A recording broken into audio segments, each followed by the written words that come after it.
સુરતમાં એક તરફ ઝાડા ઉલટી જેવા રોગચાળાએ માથું ઉચક્યું છે, ત્યારે બીજી બાજુ ડિંડોલી વિસ્તારમાં સ્વાઇન ફ્લૂનો કેસ સામે આવ્યો છે. 80 વર્ષની મહિલાનો સ્વાઇન ફ્લૂનો કેસ પોઝિટિવ આવતા આરોગ્ય તંત્રમાં દોડધામ મચી ગઈ છે. આરોગ્ય તંત્ર દ્વારા મહિલાના ઘર સહિતના આસપાસના વિસ્તારોમાં તપાસ કરવાની સાથે સાથે હોસ્પિટલ્સને પણ જરૂરી રિપોર્ટ કરવા સૂચના આપી દીધી છે.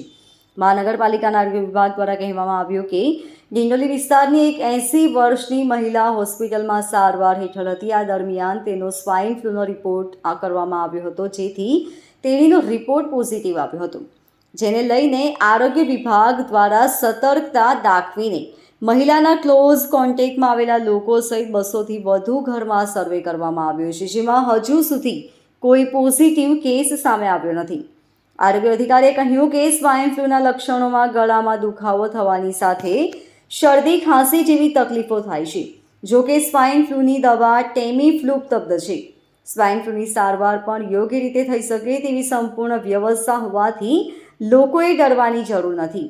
સિવિલ હોસ્પિટલમાં તપાસ થાય છે. હાલ આરોગ્ય વિભાગની ટીમ શંકાસ્પદ વિસ્તારમાં સર્વે કરી રહી છે, જેથી સ્વાઇન ફ્લૂનો ફેલાવો ન થાય તેવા પૂર્ણ પ્રયાસો કરવામાં આવી રહ્યા છે. સિઝનલ ફ્લૂ એ સ્વાઇન ફ્લૂ છે અને એની અંદર ગળાની અંદર દુખાવો થવો, તાવ આવવો, ખાંસી આવવી એ પ્રકારના લક્ષણો છે. અત્યારે છેલ્લો કેસ આપણને ડિંડોલીની અંદર 80 યર્સની ફિમેલ જે છે તેમાં જોવા મળ્યું છે. સ્વાઇન ફ્લૂ ચોક્કસપણે એની ટ્રીટમેન્ટ છે, સારવાર છે, ટેમીફ્લુ નામની દવા છે, એટલે કોઈ પણ પ્રકારની ચિંતા કરવાની જરૂર નથી. વાયરલ ઇન્ફેક્શન છે એટલે જે પણ કેસીસ આવે છે તો તાત્કાલિક કોર્પોરેશન દ્વારા ત્યાં ટીમ મોકલવામાં આવે છે. એના ફેમિલી કોન્ટેક્ટ, એના સોશિયલ કોન્ટેક્ટ અને એના ઇવન જે કમર્શિયલ કોન્ટેક્ટ છે એટલે જ્યાં કામ કરે છે એ બધા જ ક્લોઝ કોન્ટેક્ટને આપણે પ્રિકોશનરી સારવાર આપીએ છીએ અને એના લક્ષણો પણ તપાસીએ છીએ અને જરૂર લાગે તો આપણે એ લોકોને ટેસ્ટ કરાવીએ છીએ. તો સ્વાઇન ફ્લૂ એનાથી ગભરાવાની જરૂર નથી અને ચોક્કસ એની સારવાર ઉપલબ્ધ છે.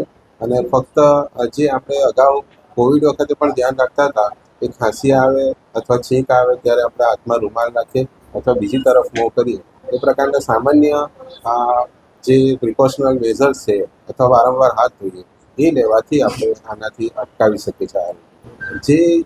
જે વિસ્તારમાંથી કેસીસ આવે છે ત્યાં મેં કહ્યું તેમ એક મેડિકલ ટીમ મોકલવામાં આવે છે અને સેમ વસ્તુ જે હોસ્પિટલને તમામને એલર્ટ કરવામાં આવ્યા છે કે એ લોકો તાત્કાલિક આપણને નોટિફાઈ કરે, એ પ્રકારના જે પણ લક્ષણો ધરાવતા વ્યક્તિ હોય એનું ટેસ્ટિંગ કરે, જેનું ટેસ્ટિંગ સિવિલ હોસ્પિટલ ખાતે અત્યારે ઉપલબ્ધ છે, ત્યાં ટેસ્ટ કરાવે અને જેથી આ રોગ વધુ પ્રમાણે ફેલાય.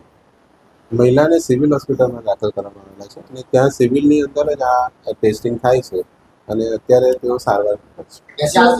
80 વર્ષ જ્યાંથી કેસ આવ્યો છે ત્યાં મેડિકલ વાન પણ મોકલવામાં આવી હતી. કેટલા લોકોની તપાસ કરવામાં આવી હતી? એ જે જગ્યાએથી કેસ આવે છે તેની આજુબાજુના આપણે ઓછામાં ઓછા 200 ઘર સર્વે કરાવીએ છીએ અથવા જો લક્ષણો જણાય આજુબાજુમાં તો વધુ ઘર સર્વે કરાવીએ છીએ.